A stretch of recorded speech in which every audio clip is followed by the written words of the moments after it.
ಕಡೆ ಮಾಹಿತಿ ಅದು ಅಡುಕ್ತೋಮ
కర్నూలు జిల్లా ఆలూరు తాలూకు గుళ్ళెం గ్రామం.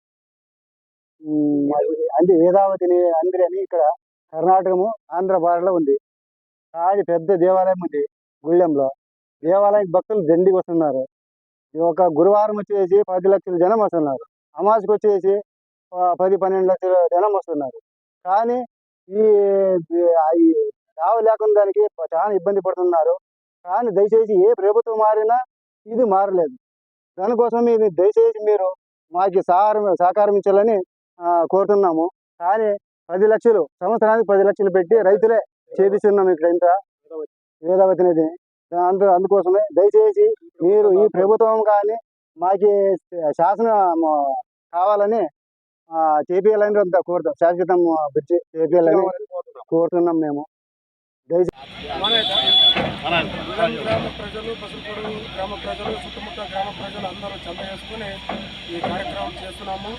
ఎంతోమంది పుట్టినప్పుడుతో బాధపడే వాళ్ళు కూడా ఇట్లా పసుపుడు మీదుగానే పల్నాడు జిల్లా కేంద్రం కాబట్టి చాలామంది ఇట్లే మనం ఆరోగ్యపరంగా కానీ అన్నీ పోతున్నాము. దీనికి దయ ఉంచి ప్రభుత్వం సాయం చేసి బ్రిడ్జ్ కానీ గచ్చు కానీ వేసేదానికి సాయం చేయాలని ಸವಿನಯಪೂರ್ವಕಮ್ಮ ಕೋರಿಕೊಳ್ಳುವುದು ಜರುಗಿನದು.